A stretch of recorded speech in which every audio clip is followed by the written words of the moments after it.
Programme में एक बार फिर खुशामदीद नाज़रीन। वज़ीर आपाशी सिंध जाम खान शोरो साहब की गुफ्तगू आपने सुनी। अब जो पाकिस्तान तहरीक इंसाफ की स्ट्रेटजी है, हमने देखा कि मुज़ाकरात के हवाले से जो गुफ्तगू हो रही थी और उन मुज़ाकरात में पेशरफ्त ना होने के बाद हमने देखा कि पाकिस्तान तहरीक इंसाफ ने कौमी असम्बली से इस्तीफे दिए, जो स्टैंडिंग कमेटीज थे वहां से, और उसके बाद जो सेनेट की स्टैंडिंग कमेटीज हैं वहां से भी उन्होंने इस्तीफे अपने जमा कराना शुरू कर दिए हैं। और अब ये भी सवालात उठ रहे हैं कि ये जो पहले एक मुज़ाकरात की गुफ्तगू हो रही थी और पीटीआई ये कह रही थी कि वो पार्लियामेंट्री फोरम कोई भी नहीं छोड़ेंगे, तो अब कायमा कमेटियों से इस्तीफे क्यों दिए जा रहे हैं और आने वाले दिनों में पीटीआई की स्ट्रेटजी होगी क्या? हमारे साथ फैसल चौधरी साहब मौजूद हैं, हम उनको करेंगे। फैसल साहब, बहुत शुक्रिया वक्त निकालने का। सर, ये जो मुज़ाकरात के हवाले से एक गुफ्तगू हो रही थी, उस पर हमने देखा कि कोई पेशरफ्त उस तरह से सामने नहीं आ सकी या बात आगे नहीं बढ़ सकी। फिर कल हमने देखा कि अडयाला जेल के बाहर एक धरने की बात हुई, एहतजाज की बात हुई, गंडापुर साहब ने गुफ्तगू भी की। तो आप समझते हैं कि अब मुज़ाकरात का दरवाजा बंद हो गया है और अब आने वाले दिनों में पीटीआई की स्ट्रेटेजी जो है वो मजीद एग्रेसिव आप देख रहे हैं? जी देखिए, आज भी अली अमीन और उनकी कैबिनेट गई है वहां पे, उन्होंने भी अडाले में बाहर धरना दिया है। एक सूबे का वज़ीर आला है, उनको मुलाकात की इजाजत नहीं दी जा रही। उस वक़्त के ऊपर जब कॉमनवेल्थ की रिपोर्ट के भी चर्चे हैं, तो इन चीज़ों से एक जो पॉलिटिकल एक्टिविटी जो कि पहले पीटीआई में मिसिंग थी, वो एक उसका आगाज हुआ है और एक अच्छा आगाज है। अब इससे देखिए, एक पॉलिटिकल पार्टी जो है वो तो कानून और आइन के दायरे में रहते हुए ही अपना एहतजाज भी रिकॉर्ड कराती है, और इन जो भी अली अमीन ने किया है या उनकी कैबिनेट गए हैं, तो उसमें इलीगल और अनकॉन्स्टिट्यूशनल तो कोई चीज़ नहीं है। तो ये चीज़ें जो हैं ये पहले होती तो उसका ज़्यादा इम्पैक्ट होता था, लेकिन अभी भी स्टार्ट हो गई हैं। तो ये एक लिहाज से जो पीटीआई का जो डायरेक्शन है वो पॉलिटिकल डायरेक्शन है, और ये एक अच्छी बात है।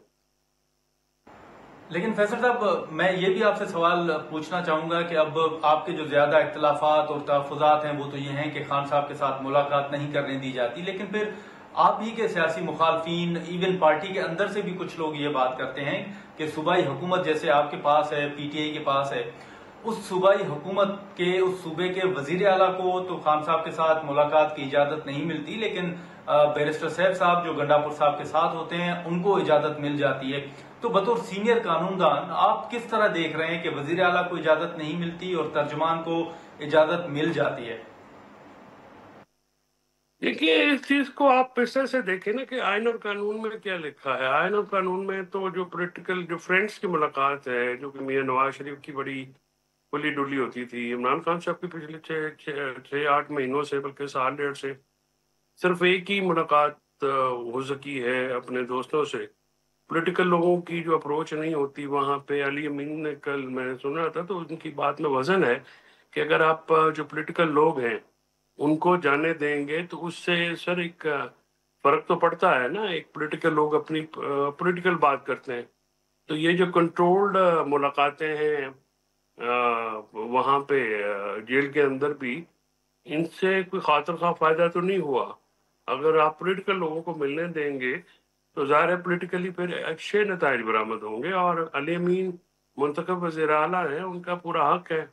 अगर एक सूबे के वज़ीर आला को ही ये हक नहीं है तो फिर आम आदमी का जो एतमाद है मुतज़लज़ल होता है इन चीज़ों के ऊपर।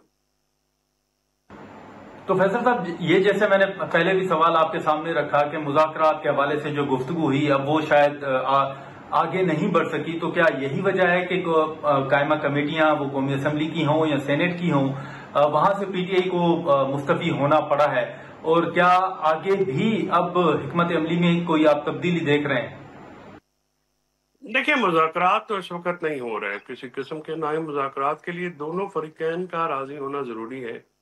और इस वक्त मैं नहीं समझता कि जो ताकतवर हल्के हैं, एस्टैब्लिशमेंट है, वो मुज़ाकरात की मेज पे आना चाहेगी या उनके ऊपर कोई ऐसी मजबूरी है या प्रेशर है कि वो आना चाह रहे हैं। जो पीटीआई जिन लाइंस पे प्रेशर क्रिएट करती है वो प्रेशर क्रिएट नहीं हो रहा, पॉलिटिकल प्रेशर क्रिएट नहीं हो रहा।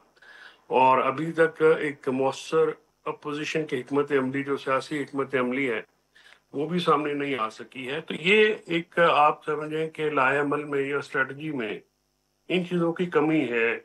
اور فرینکلی اسپیکنگ جو ٹیم بھی عمران خان صاحب کی ہے، ایون حکومت کے پاس بھی اور طاقتور حلقوں کے پاس بھی کوئی پولیٹیکل لوگ نہیں ہیں، اور وہ بھی جو ان کا دونوں طرف کا جو ایک غیر سیاسی انداز ہے، تو اس سے نقصان جو ہے وہ ڈیفینیٹلی ہوتا ہے. اور دوسرا، عدالتوں کو میں دیکھیے کہ مقدمات نہ سنے جانے یا مقدمات کو بالکل ہی اس طرح سے ڈیل کرنا، تو اس سے کوئی بین الاقوامی سطح پہ یا قومی سطح پہ اوپر وہ کوئی اچھا اثر تو نہیں پڑتا، اس سے آپ کی ریپوٹیشن بھی خراب ہوتی ہے.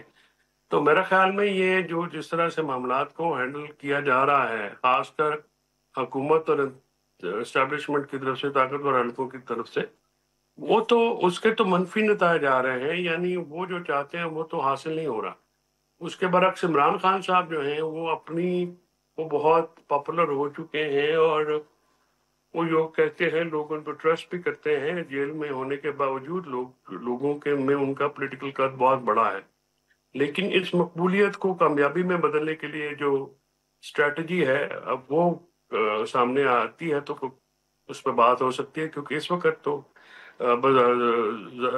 غالباً یہ محسوس ہوتا ہے کہ ظاہری طور پہ پی ٹی آئی کے پاس بھی کوئی سیاسی حکمت عملی نہیں ہے. ناظرین، ہم یہاں پر ایک مختصر سا بریک لیتے ہیں اور بریک کے بعد ہم گفتگو کو آگے بڑھاتے ہیں.